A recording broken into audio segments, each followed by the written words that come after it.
Hi guys, we're going through the success principles, and today I'm going to talk about principle 3, which is decide what you want.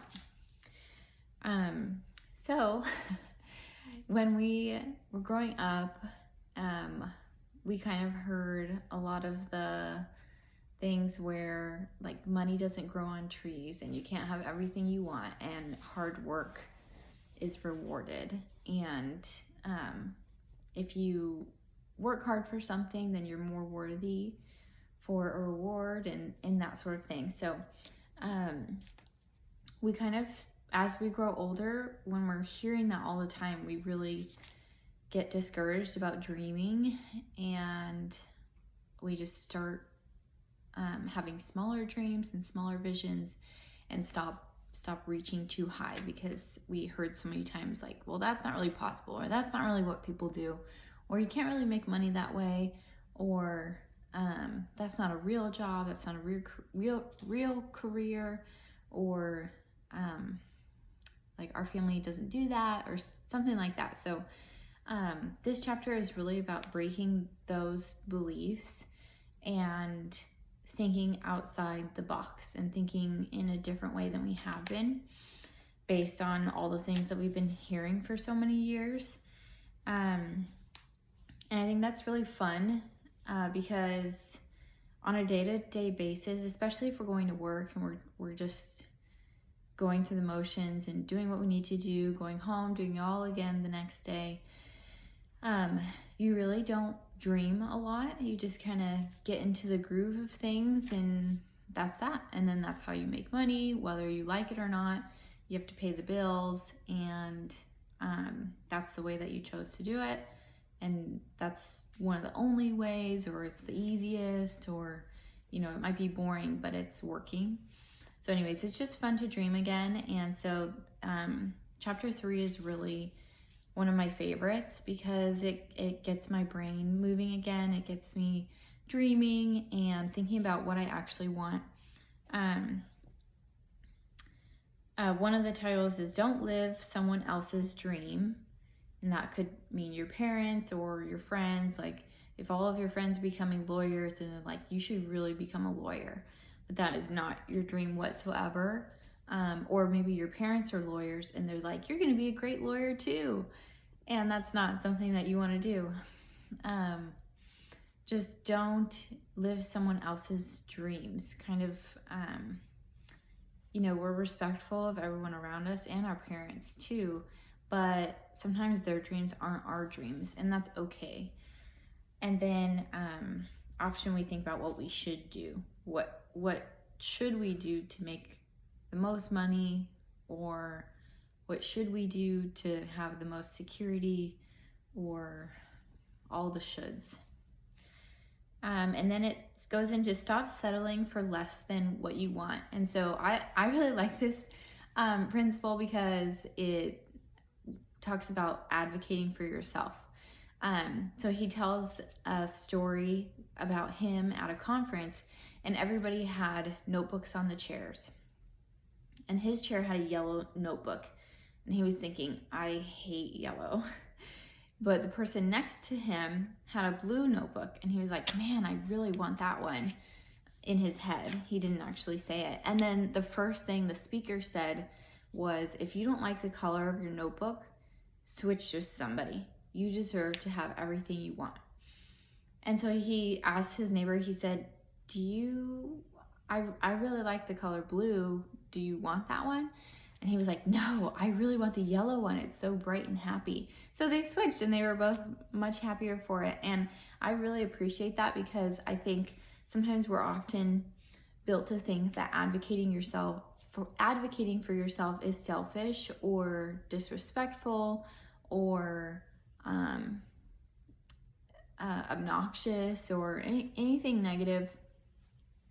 But I think it's important when people see that you value yourself and you value what you want enough to speak up and say that. And it could be so small, like a yellow notebook, or it could be something bigger, or For example, we were renting somewhere and I reached out about a policy. I just had a question about one of the specific numbers on there. And they were like, oh, it's actually this completely different policy. I said, oh, no. We signed this one, so we're going to go with this one. This is what we agreed to. And they were like, okay, we'll agree to that. And so that was me advocating for what I signed for, instead of just going, oh, okay, we'll go with your new policy. And so just like advocating for yourself and really knowing what you want and valuing yourself, I think one, builds confidence, and two, honestly, they're usually really small things and people don't mind. People don't mind hearing that you have a preference. So I liked that principle. One of the most fun things about this principle is making an I want list. So he talks about making a list, 30 things you want to be, 30 things you want to have, and 30 things you want to do before you die. And I have made this list 3 times in my life, and there have been, each time it kind of looks a little bit different. I take things off. Like when I was little, I said I wanted to have that candy apple red Lamborghini, which is super extra.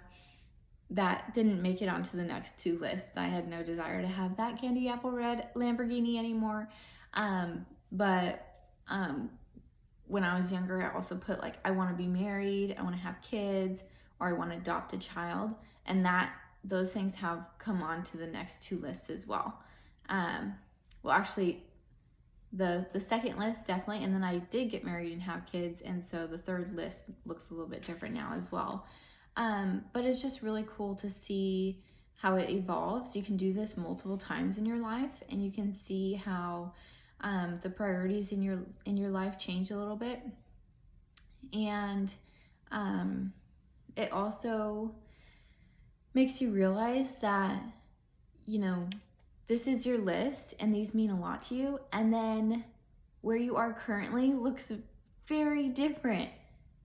And then you start to wonder, why does it look so different? Why am I doing these things if they are really not actually what I want? Or why am I pursuing them?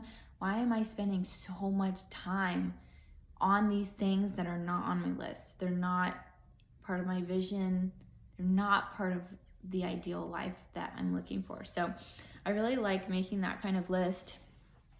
And then what I've done each time, the first time I made the list, I made a vision folder. So I printed out pictures and I made a whole folder, and I would flip through it almost every day. I loved it. And then the second time I hand wrote it on a piece of paper and stuck it on the wall. And then the third time I typed it out and printed it. So you can do it however you want. And then it says, make a 20 things I love to do list. And these are just things that you love to do, that you would do for free, that you do anyways. And he talks about like usually we think we can't make a living doing any of these things. But I love the example that he gives, and he gives lots of examples. And I'm talking about the author, Jack Canfield. He says Oprah loves talking to people. And so she made a living doing that with her talk show. And people love sports. And so you can become a photographer for a sports team, or you can be a newscaster, or you can be the water person, or whatever. You can be around sports if that is what you love. And there's all kinds of examples. People make really good livings as artists. They have really successful businesses. So that's not, it seems very far out of reach, but I think in reality it's not. And what helps a lot as well is surrounding yourself with people who think those dreams are normal, or who have already done those things. So if you want to be an artist, look up successful artists and learn from them, read about them, maybe reach out to them, follow them, and realize that it's a normal dream for many, many people. And then it says, clarify your vision of your ideal life. And then it goes through the vision exercise. So there's 7 prompts: finance, career, free time, physical health, relationships, personal development, and community. So going through all of those 7 topics is a really fun exercise, because you're thinking, what do I actually want in these areas? And it can take quite a little bit of time. It took me several days, I think at least a week, and I was working on it every day. I think at least a week to go through it, because you want to be very detailed, but also I hadn't thought about this in a long time. And a lot of those answers had changed, or it was so fascinating to see the contrast from what I was doing and to where I actually wanted to go based on those 7 prompts. And so taking time to think about that and really dig into what I want was really fun. And I just typed it out. I think the first time I did it, I just wrote it on paper. And then the second time I did it, I honestly can't remember what I did. I don't know if I wrote it down or typed it. And then this time I typed it just in Google Docs. So those are the 7 prompts to go through. What do you want your finances to be? And this is dreaming big. It's not just being like, well, this is the bare minimum that I would be okay with. Like, what do you want? And what kind of career do you want? What do you want to spend your time doing? And how much is your family integrated? And how much do you see friends? And what do you do on your free time? What is your physical body like? Do you run a lot? Do you exercise? Are you in a mountain climbing club? Do you do tennis every week? What does that look like? What would be really fun and get you excited? And what are you longing for again? And then what do your relationships look like? How are you acting in your relationships? How is that different from how you're acting now? How do you serve the people around you? How do you serve your community? Do you volunteer? Are you an active member in church, or do you donate to a nonprofit on a monthly basis? Do you go to gala fundraising dinners? Do you, all kinds of things. Do you send letters in the mail and cards and birthday cards? And do you do thoughtful gifts for people or bake for people? And then what do you do for personal development? Are you pursuing another degree? Are you taking workshops every now and then? Are you leading workshops? Are you learning a new language? Do you already know a new language and you're going to another country to practice it or teach other people a different language?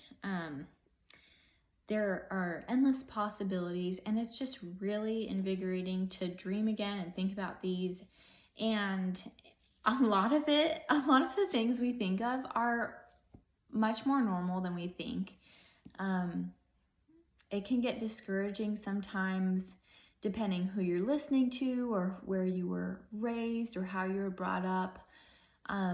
Or maybe there are people in your life that are always kind of bagging on you, or they don't have any dreams or very big dreams at all.